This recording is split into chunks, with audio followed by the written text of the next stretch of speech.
मैंने start as a cabin crew किया था। I work there for 2 years in IndiGo. है तो कॉन्फिडेंट रहो, कोई आपसे एज में बड़ा है बट कॉर्पोरेट में कोई बड़ा छोटा नहीं है। It's just your work, just show your work and let's your work speak for you.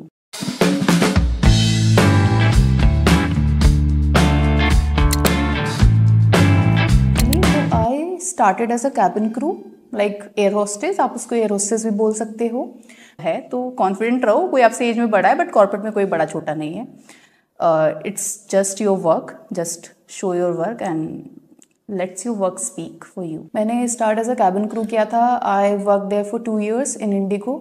Indigo के बाद मैंने एयर इंडिया में काम किया 1 साल एज अ कैबिन क्रू, 3 साल एज अ कैबिन क्रू काम किया। उसके बाद में मेरा प्रमोशन हो गया as a senior cabin crew, तो मैंने 6 महीने फिर से कैबिन क्रू में काम किया एयर इंडिया के अंदर ही। उसके बाद में मैं ना थक चुकी थी, खड़े हो के एयरक्राफ्ट में थक चुकी थी कि मैं मेरे ना हील्स, मेरे जो टोस थे ना वो बहुत ज़्यादा पेन करने लग गए थे, क्योंकि 9 hours 8 hours standing in this position. Aircraft आपका बिल्कुल सीधा नहीं रहता, वो हमेशा ऐसे रहता है, इस शेप में रहता है, तो आपके टोस ना बहुत ज़्यादा प्रेशर होता है टोस के ऊपर, और वो भी हील्स पहन के यूनिफॉर्म में, पूरा all over makeup and all, और आप कुछ खा नहीं सकते बीच में। सबको दिखता है वाओ कितनी लग्जरी लाइफ है, कितना कितना स्टैंडर्डाइज सब कुछ है। ऐसा कुछ नहीं होता। सैलरी अच्छी होती है, येस, आपको डेस्टिनेशन बहुत ज़्यादा मिलती हैं घूमने के लिए। आपको होटल्स में, 5 स्टार होटल्स में स्टेज फ्री मिलते हैं, आप घूम सकते हो। Like you can travel if you like travel, तो आप ट्रैवल में आपको सब कुछ फ्री मिलेगा, एवरीथिंग इज़ फ्री। बट अगर आप बाहर जाते हो, कहीं हमारे 7-8 साल पीछे मैं जाती हूँ, अपने आप को लेके जाती हूँ रिवर्स में, तो हमारे कॉलेजेस जो थे पहले वो इंटर्नशिप आपको नहीं प्रोवाइड कर रहे थे, राइट। तो कभी भी आप अगर कॉलेज जब भी आप डिसाइड करो तो हमेशा अच्छा कॉलेज जिसकी रैंकिंग अच्छी हो, जहाँ पे आपको बहुत सारे प्रैक्टिकल असाइनमेंट्स आपको मिले। ऑल्सो आपको हर सेमेस्टर में, एक सेमेस्टर में अगर आपका 3 सेमेस्टर का प्रोग्राम है, अगर आप कुछ भी कोर्स कर रहे हो 3 सेमेस्टर का है, 2 सेमेस्टर का है, तो उसमें आपको एटलीस्ट सेकेंड सेमेस्टर के बाद तो आपको एक इंटर्नशिप मिलनी चाहिए, ताकि आप वाइडर रेंज कंपनी में, अच्छी एमएनसी कंपनीज में आपको इंटर्नशिप करने का मौका मिले, जहाँ पे आपका इन्वायरमेंट में managers, senior managers, different department के लोगों से आपको इंट्रैक्शन करने का मौका मिलेगा। सेकेंडली, आपने बोला कि प्रैक्टिकल नॉलेज एक थोड़ी डिफरेंट होती है, और एक जब आप कॉलेजेस में सीखते हैं, हम अपने यूनिवर्सिटीज़ में सीखते हैं, वो थोड़ा डिफरेंट होता है। आई वर्क एज LND, तो I work as a new hire orientation plan as well. Like कि जो भी न्यू हायर लोग होंगे, जो भी नए लोग होंगे, उसको पूरे 1 महीने के लिए ट्रेनिंग दी जाती है हमारी कंपनी से रिलेटेड। हमारा क्या काम है, आपकी जॉब प्रोफाइल क्या है, उस जॉब से प्रोफाइल से रिलेटेड आपकी फंक्शनल ट्रेनिंग हो गई, आपकी बिहेवियरल ट्रेनिंग हो गई, आपका पूरा फुल डे इंडक्शन हो गया कि हमारी कंपनी क्या काम करती है, हमारी कंपनी का विजन क्या है, हमारी कंपनी का मिशन क्या है, आपका क्या काम है, आपका क्या प्रोफाइल है। और उसका पूरा 1 मंथ का प्लान बनता है, जिसको हम इंडक्शन प्लान बोलते हैं। 1 मंथ का 0 to 30 days इंडक्शन प्लान। फिर 30 to 60 days का जो आपका प्लान होता है वो आपका इवैल्यूएशन होती है, मतलब कि आपकी परफॉर्मेंस को इवैल्यूएट किया जाता है। तो ट्रेनिंग तो आपको मिल ही रही है। सेकेंडली, आपको फर्स्ट आपको इंटर्नशिप मिल गई, तो इंटर्नशिप में आप बहुत कुछ सीख लोगे। जब आप जॉब पे जाओगे तो आपको ट्रेनिंग मिल गई, तो जब इंटर्नशिप का जो आपको नॉलेज मिला और जो आपको ट्रेनिंग में जो नॉलेज मिला, आप उसको कंबाइन करके अपने डे टू डे जो आपका वर्क है आप उस पर इनिशिएट और आप उस पर इम्प्लीमेंट कर सकते हो, जिससे कि आपकी परफॉर्मेंस बेटर होगी। और अगर आपकी परफॉर्मेंस बेटर नहीं होती है, ये थोड़ा बिटर ट्रूथ है लेकिन है, आपको PIP पे भी डाल दिया जाएगा।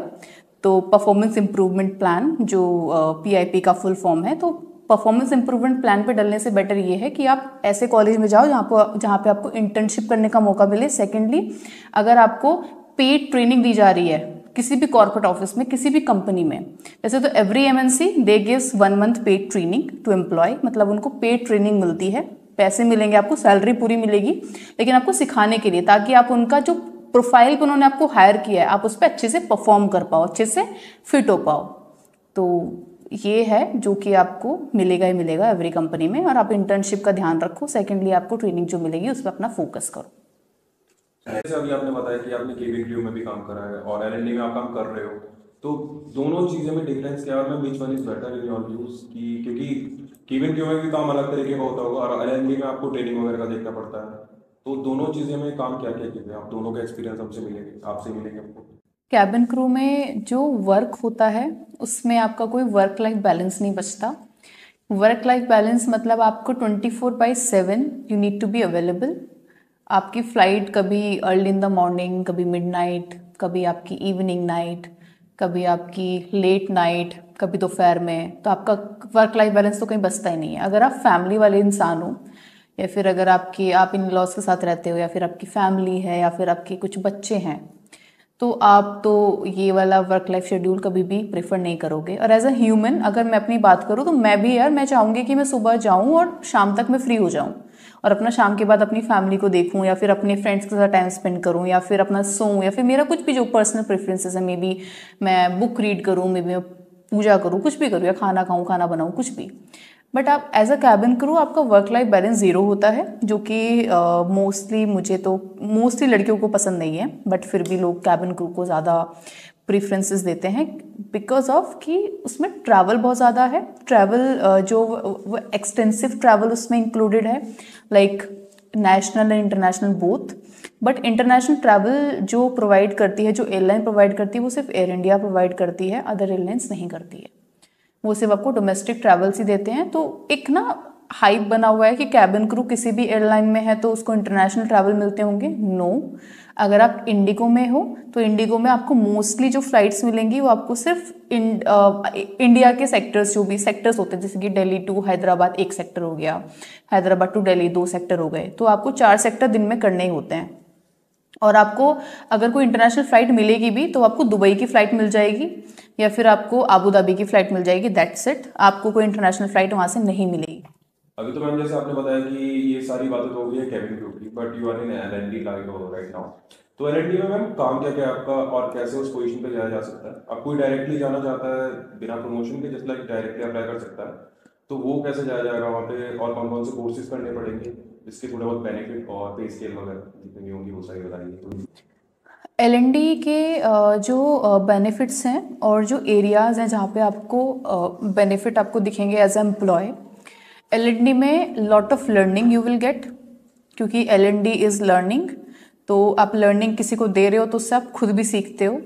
तो बहुत सारे प्रोग्राम होते हैं जो हम कराते हैं अपने लीडरशिप एम्प्लॉयज़ के लिए, जैसे कि जो बंदे हमारे सीनियर लीडरशिप लाइक वीपी हो गए, वाइस प्रेसिडेंट हो गए, सीएचआरओ हो गए, और आपके हमारे एचआर फंक्शन के हेड हो गए, तो उन लोगों के लिए प्रोग्राम कराते हैं, जैसे कि येलो बेल्ट का प्रोग्राम कराते हैं, जैसे कि ट्रेनिंग देते हैं। ग्रीन बेल्ट हो गई, 6 सिग्मा हो गए, 7 टूल्स ऑफ क्वालिटीज़ हो गए, ठीक है, आपका सस्टेनेबिलिटी हो गया, आपका एजिलिटी हो गया, एजाइल लीडरशिप हो गया, आपकी एजाइल मेथडोलॉजीज़ हो गई, आपका वाटरफॉल मेथडोलॉजीज़ हो गई, एडवांस एक्सेल ट्रेनिंग हो गई, एडवांस माइक्रोसॉफ्ट ट्रेनिंग हो गई, एडवांस वर्क स्पेस ट्रेनिंग हो गई, और जैसे कि आपकी बिहेवियरल से रिलेटेड आपके leadership skills, there are finance for non finance training हो गई, प्रेजेंटेशन स्किल्स हो गई, कम्युनिकेशन स्किल्स हो गई।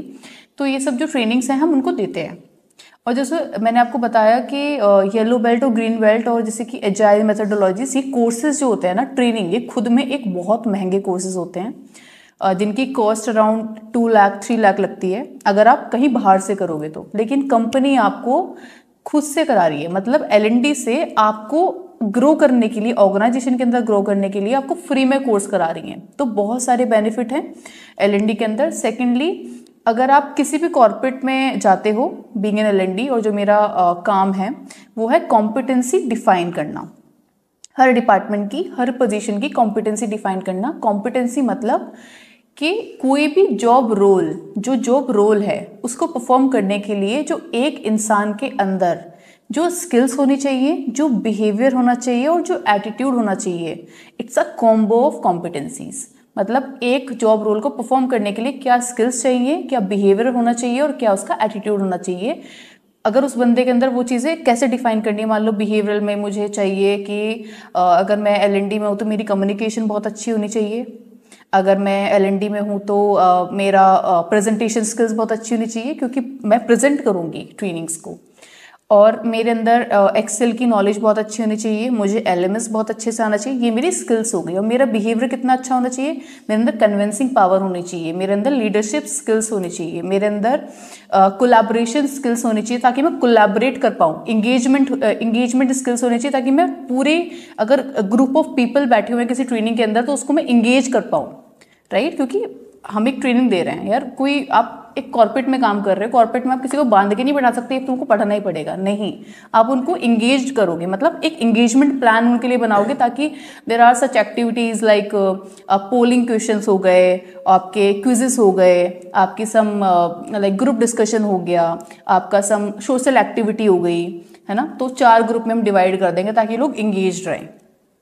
बात करें पैकेज और सैलरी के बारे में, अगर you join as a fresher, you want to join as a fresher in L&D, तो एलएनडी में अगर आप फ्रेशर ज्वाइन करना चाहते हो तो आपको फर्स्ट ऑफ ऑल आपको तो एमबीए होना चाहिए, और एमबीए आपका होना चाहिए तो मार्केटिंग से, या फिर होना चाहिए आपका एचआर से।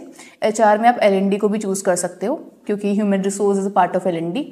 एंड उसके अलावा अगर आप कुछ कोर्स करना चाहते हो कि भाई मुझे एलएनडी में जाना है, बट मुझे कोई कोर्स करना है, तो कोर्स के लिए आप एडवांस कॉम्पिटेंसी स्किल्स का कोर्स कर सकते हो, एडवांस ट्रेनिंग एंड डेवलपमेंट का कोर्स कर सकते हो। There are certain institute, there are certain platforms like Coursera, Udemy, right, Skillsoft, तो वहाँ से आप कोर्सेज और आपको सर्टिफिकेट और आपको बैज भी मिल जाएगा, ताकि अब आप दिखा सकते हो और आप वहाँ से ज्वाइन कर सकते हो। सैलरी की बात करूँ तो salary starting range if you join as a senior executive और एग्जीक्यूटिव लेवल पे, तो आपका 6 LPA, 7 LPA up to 8 LPA का आपका स्टार्टिंग पैकेज होता है, कि 8 लाख पर एनम जो आपका फिक्स्ड होता है। बाकी बेनिफिट्स और उसकी बात करूँ तो आपको ग्रुप इंश्योरेंस, टर्म इंश्योरेंस, आपका ओपीडी के लिए आपको 10,000 का अदर बेनिफिट्स हो गए, आपके ट्रैवल अलाउंस हो गया, अप टू 15,000 पर मंथ हो गया, जो आपका over and above your salary होता है। If you want to join as a fresher in L&D, so you should start as a like startup organization. The organization like 7 years old, 8 years old, 5 years old, 3 years old. You will get a lot of opportunity because वहाँ पे L&D setup नहीं होता, आपको वहाँ पे setup करना पड़ता है। तो जब आप सेटअप करोगे खुद से, तो आपको बहुत सारी चीज़ें समझ आ जाएंगी। Work there for 1 year, then switch to other companies like Deloitte, Gartner, HP. There are companies Genpact, which is very famous for L&D. There are company AXPLP, which is very good company. They will give you a very nice package, starting range 10 LPA to up to 15 LPA. So it's very good in L&D. In L&D, the highest range of package जो जाता है, it's up to 50 lakh per annum. Up to 50 lakh, it depends on positions, it depends on experience. अगर आपको 10 years का experience है, your package will start from 30 LPA to 35 LPA. Well, last thing ma'am कि अब अपने main section की तरफ आ जाते हैं। So what's your behind the job? आपकी जॉब के behind क्या है? And then particularly आपका काम कैसा है, कि are you enjoying your work? और एक और चीज़ जो मैं बोलना चाहूँगा कि अगर आप मतलब कोई आपकी छोटी बहन या फिर कोई भी होगा इंडिविजुअल, वो आना चाहता है, कोई लड़की या फिर कोई वुमेन, तो उसके लिए काम ये सूटेबल है या नहीं है? I already told you earlier that I worked as a cabin crew.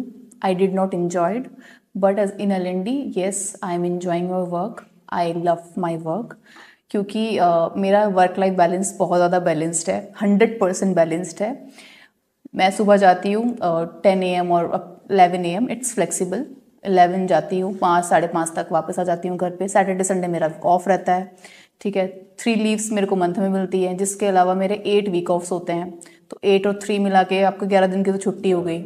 और उसके अलावा जो आपका काम है वो आपका मेरा 11 बजे से लेके 5:30 तक मैं फ्री हो जाती हूँ।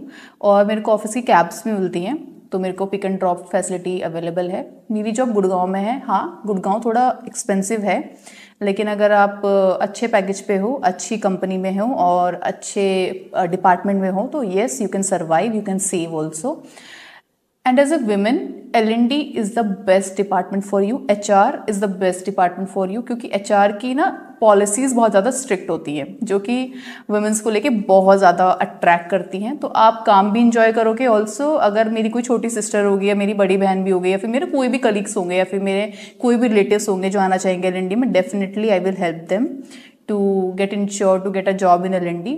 और L&D is a vast and the wild project, जिसमें टैलेंट मैनेजमेंट आ गया, आपका R&R भी आ गया, जहाँ पे there are some not only work, there are certain activities like employ engagement, there are some fun activities, we involve in fun activities like fun Friday, there are some like reward and recognition. So I do reward and recognition as well. So it's a lot of fun as well, not only work. So I enjoy my work on daily basis.